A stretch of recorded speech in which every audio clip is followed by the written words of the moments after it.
पितामह भीष्म ने युद्ध शुरू होने से पहले कुछ नियम बनाए थे और उन्हीं नियमों में एक नियम यह था कि एक योद्धा हमेशा एक ही योद्धा से युद्ध करेगा। लेकिन पितामह भीष्म के रणभूमि से हटते ही सारे नियम तोड़ दिए गए और वीर अभिमन्यु की मृत्यु का एक कारण उन नियमों का टूटना भी था, क्योंकि अभिमन्यु को बहुत सारे योद्धाओं ने मिलकर मारा था। लेकिन जब युद्ध भूमि में बहुत सारे पांडव योद्धा मौजूद थे तो अभिमन्यु को कोई भी बचा क्यों नहीं पाया।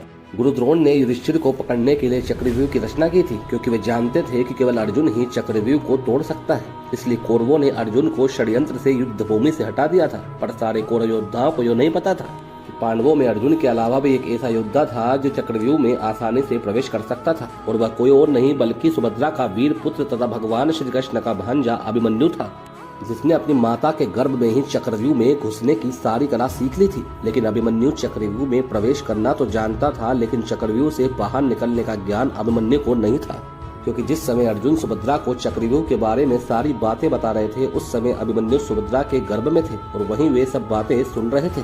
लेकिन सुभद्रा ने चक्रव्यूह में प्रवेश करने की सारी बातें तो सुन ली, लेकिन जब अर्जुन चक्रव्यूह से बाहर निकलना बता रहे थे तब सुभद्रा की नींद लग गई, जिसके कारण अभिमन्यु चक्रव्यूह से बाहर निकलना नहीं सीख पाए थे।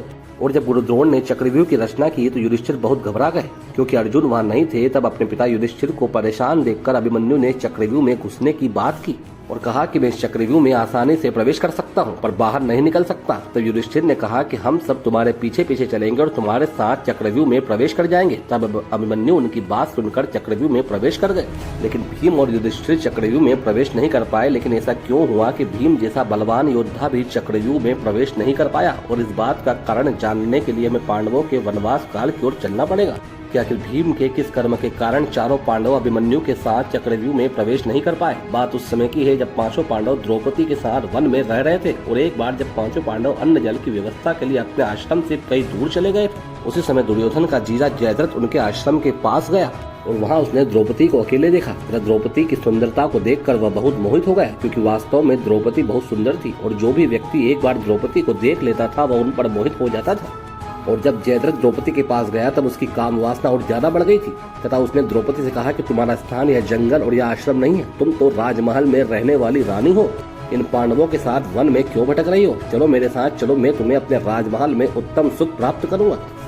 तब द्रौपदी ने जयद्रथ के इस प्रस्ताव को ठुकरा दिया और क्रोध में आकर कहा कि अच्छा हुआ तुमने ये शब्द यहाँ अकेले में बोले हैं। अगर कहीं ये बातें तुमने पांचों पांडवों के सामने बोली होती तो आज यहाँ से केवल तुम्हारा मरा हुआ शरीर ही तुम्हारे सिंधु देश में जा पाता। और इतना सुनते ही जयद्रथ को क्रोध आ गया और उसने जबरदस्ती द्रौपदी को खींचकर अपने रथ में बिठा लिया। द्रौपदी ने छूटने की बहुत कोशिश की पर वह जयद्रथ के सामने लाचार थी। तभी पांडवों के गुरु द्यो ने जयद्रथ को द्रौपदी को जबरदस्ती ले जाते हुए देखा। उन्होंने तुरंत जाकर पांडवों को इसकी सूचना दी। तब पांचों पांडवों ने तेजी से जयद्रथ का पीछा किया और थोड़ी दूर जाकर जयद्रथ को रोक लिया। जयद्रथ ने जैसे ही पांचों पांडवों को देखा उसने तुरंत द्रौपदी का हाथ छोड़ दिया। द्रौपदी तुरंत रथ से उतरकर पांडवों के पास आ गई। तब भीम ने जाकर जयद्रथ को रथ से नीचे उतारा और देखते ही देखते भीम ने जयद्रथ की बहुत पिटाई की और भीम क्रोध में आकर जयद्रथ को जान से ही मार देना चाहते थे। लेकिन तभी युधिष्ठिर ने भीम को यह कहकर रोक लिया कि ये हमारी बहन दुश्शला का पति है, हमें इसे जान से नहीं मारना चाहिए, इसे छोड़ दो। तब भीम ने अपने भैया की बात को मानकर उसे छोड़ दिया। लेकिन तभी उन्हें एक युक्ति सूझी। उन्होंने जयद्रथ के सर के सारे बाल काट दिए तथा उसके सर में 5 चोटी बनाकर उसे छोड़ दिया। जयद्रथ का ऐसा रूप देखकर पांचों पांडव भाई को खूब हंसी आई और जयद्रथ अपना ऐसा रूप लेकर डरते डरते वहाँ से चला गया। लेकिन रास्ते भर उसे अपने अपमान के लिए बड़ी ग्लानि हो रही थी और इसलिए जयद्रथ वापस अपने राज्य में नहीं गया, बल्कि वो वहीं जंगल में एक पेड़ के नीचे बैठकर भगवान शंकर की आराधना करने लग गया।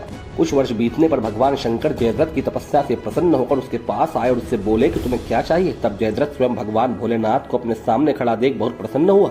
उसने सबसे पहले महादेव के चरणों में प्रणाम किया। फिर उसने कहा कि यदि आप मुझ पर प्रसन्न हैं तो आप मुझे ऐसा वरदान दो कि मैं पांचों पांडवों को अपने पराक्रम से हरा दूं। तब भगवान भोलेनाथ ने कहा कि अर्जुन स्वयं नारायण का अवतार है, उसे तुम युद्ध में नहीं हरा सकते, लेकिन मैं तुम्हें वरदान देता हूँ कि तुम एक दिन के लिए चारों पांडव भाइयों को हरा सकते हो। अर्थात आने वाले समय में एक भयंकर युद्ध होगा। इस युद्ध में तुम एक दिन चारों पांडव भाइयों को हरा दोगे। वे चाहकर भी अपने किसी भी अस्त्र शस्त्र से तुम्हारा सामना नहीं कर पाएंगे। और ऐसा वरदान देकर भगवान भोलेनाथ वहाँ से अंतर्धान हो गए। और इसीलिए जब अभिमन्यु चक्रव्यूह में प्रवेश कर गया था तब जयद्रथ ने सामने आकर चारों पांडव भाइयों को चक्रव्यूह में घुसने नहीं दिया। तथा महादेव के वरदान के कारण उस दिन जयद्रथ बहुत शक्तिशाली हो गया था तथा भीम जैसे बलवान योद्धा भी उस दिन जयद्रथ का सामना नहीं कर पा रहे थे। और ऐसी स्थिति में अभिमन्यु चक्रव्यूह में अकेला पड़ गया था। लेकिन फिर भी अभिमन्यु ने मरने से पहले कौरव सेना के 10,000 योद्धाओं को मार गिराया था। और अभिमन्यु इतना पराक्रमी था कि कौरवों का कोई भी योद्धा, चाहे वह गुरुद्रोण हो, कर्ण हो, दुर्योधन हो या दुशासन हो, कोई भी अभिमन्यु का अकेले सामना नहीं कर पा रहे थे और इसलिए सभी सातों योद्धाओं ने मिलकर अभिमन्यु को मारा था। दोस्तों, अगर आपको हमारी वीडियो अच्छी लगी हो तो आप हमारी वीडियो को लाइक जरूर कीजिए।